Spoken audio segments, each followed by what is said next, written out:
உங்கள் குழந்தைகளே உங்களுக்கும் உங்கள் துணைவிக்கும் மத்தியில் உறங்க அனுமதிக்காதீர்கள். அது ஏன் என பார்ப்போம். ஆரம்பத்தில் இது ஒரு பாதுபில்லா பழக்கமாக தோன்றலாம். உங்கள் குழந்தை உங்கள் மத்தியில் உறங்கும் போது அதற்கு சௌகரியமாக இருப்பது போல் நீங்கள் உணரலாம். ஆனால் இதுவே ஒரு நாள்பட்ட பழக்கமாக மாறும்.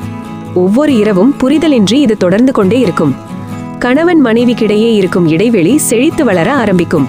ஏனெனில் படுக்கை என்பது உறக்கத்திற்கான இடம் மட்டுமல்ல, அங்கேதான் கணவன் மனைவிக்கான உணர்வுகளும் சங்கமிக்கிறது.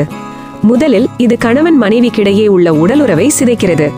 ஏனெனில் எப்போது ஒரு குழந்தை தொடர்ச்சியாக தனது பெற்றோருக்கு மத்தியில் உறங்குகிறதோ அப்போது அவர்களுடைய தாய் தந்தையருக்கு உள்ளான உடலுறவு காணாமல் போகிறது.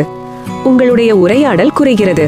உங்களுடைய தொடுதலும் அசௌகரியமாகவும் இணைந்திருக்கும் தருணங்கள் மிகவும் அரிதாகிறது. நாட்கள் செல்ல செல்ல அவர்கள் திருமணமான புதிதில் பரிமாற்றம் செய்யப்பட்ட அனைத்து பழக்கங்களும் முறியடிக்கப்படுகிறது. உடல் பகிர்வு என்பது திருமண உறவில் மிக முக்கிய பங்கு வகிக்கிறது. இரண்டாவதாக, இது உணர்வுபூர்வமான இடைவெளியை அதிகப்படுத்துகிறது. ஏனெனில் படுக்கையறை என்பது இணையர்களுக்கு சிரிப்புகளையும் பேச்சுக்களையும் எண்ணங்களையும் கொண்டு அந்நாளில் ஏற்பட்ட கலைப்புகளை போக்கும் ஒரு புத்துணர்வுக்கான இடமாக கருதப்படுகிறது. இந்நிகழ்வு காலப்போக்கில் கரையவும் உணர்வின் இடைவெளி அதிகமாகவும் தொடர்கிறது. ஏனெனில் அந்த இடம் தொடர்ச்சியாக நமது குழந்தைகளால் பிடித்துக் கொள்ளப்படுகிறது. மூன்றாவதாக, இது ஒரு நாள்பட்ட பழக்கமாக குழந்தைகளுக்கு மாறுகிறது. எப்போதாவது ஒரு முறை என இருந்த பழக்கம் அவர்களுடைய வாழ்வில் ஒரு அங்கமாகவே மாறுகிறது. இது ஒரு நிரந்தர வழக்கமாகவும் மாறுகிறது. ஒரு புறம் நாட்கள் செல்ல செல்ல இந்த பழக்கத்தை நிறுத்த குழந்தைகளால் முடிவதில்லை. மறுபுறம் பெற்றோர்கள் தங்களுடைய உறவின் பிணைப்பை திரும்ப பெறவும் கடினமாகவே உள்ளது.